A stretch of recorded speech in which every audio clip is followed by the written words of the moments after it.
The ideal reward to risk ratio is 2-to-1, where we're getting double what we risk. So if we're risking 10 pips on the trade, we'll get 20 pips if the trade wins. Now, this concept all by itself will guarantee that we're going to make money even if we only win half of our trades. Now, the way the market moves a lot of the time, the market just won't go that far. It won't give us the 2-to-1 ratio. So what can we do?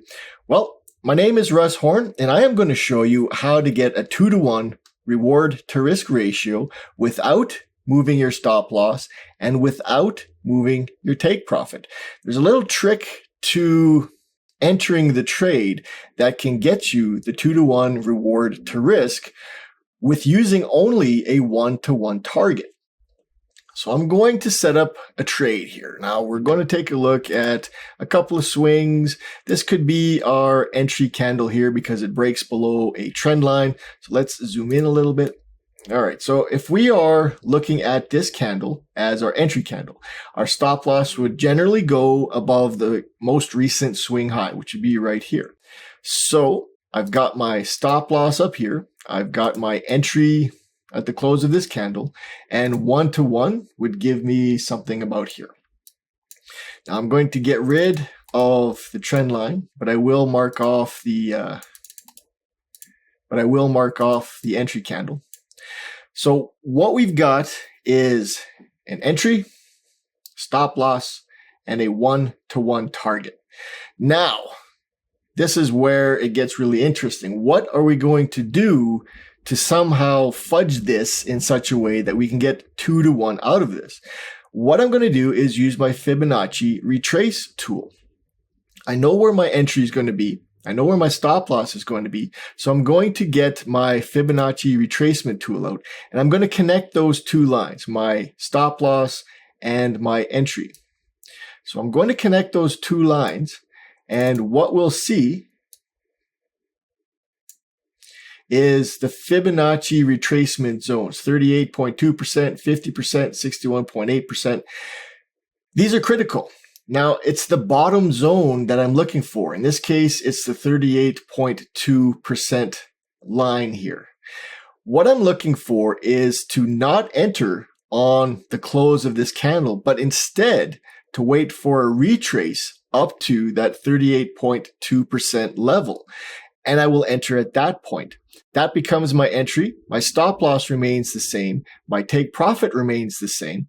So if I move this up to where that entry becomes and get rid of the Fibonacci tool, we can see now that the stop loss is 33 pips, and the take profit, if it was double, would be 66. And in this case, it's 75. It's just a little bit more than 2-to-1 by waiting for the pullback and getting into the trade at that 38.2% level. And another nice thing about this is you don't even have to be present. You can set a limit order. This would be a sell limit order at that level.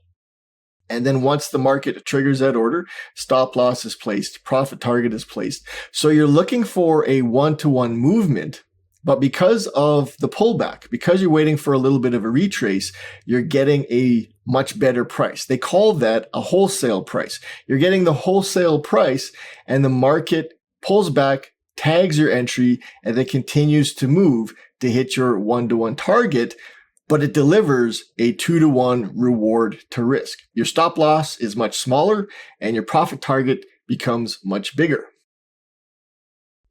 We'll take a look at this with a buy trade. Now, what we've got here are a couple moving averages. This is the 3 and the 5, and I'm looking for a crossover up. Very simple. So on this candle, this blue candle, we get this nice clean crossover to the upside. So our stop loss would go just below. So I'll mark off those levels. I've got my entry, I've got my stop loss level, and I've got my 1-to-1. So the stop loss and the take profit are the same amount. Now, being the entry is here, the stop loss is here, I'm going to use my Fibonacci tool, my retracement tool, and mark off both of those levels. So I've got those levels marked off, and what I'm looking for is to place a buy limit order when we get to the 61.8 or the top part of this window here. The top line is where I would be looking to buy. So I would get into the trade when the pullback happens, not on the close of the candle. The pullback occurs, gets us to the 61.8, and then I would be buying right there. So let me move my entry now down to that level. All right, so now I'm going to delete the Fibonacci tool. And we can see from here that our stop loss is 13 pips and our take profit is 29 pips. So 26 would be 2 to 1. So we're a little bit better than 2 to 1. So this is how we are going to mess with our entries to get a 2 to 1 reward to risk. Now, this is a great tool and it works really well. But I do want to advise that you are going to limit some of your trades by doing this.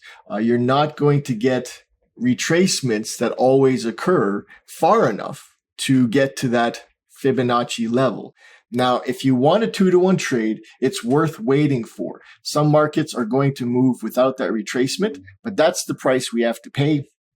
If you're looking for the 2 to 1 and you're taking 2 to 1 trades, what you're going to do is really establish the fact that losing money becomes actually quite difficult. If you are winning half of your trades, you are still going to be making money. If you're using this technique, you have to lose 60%, 66% of your trades just to break even. So this technique is worth waiting for. If you're looking for that 2 to 1 in a market that seems to only give you 1 to 1, using this technique and taking fewer trades really is the way to go about it.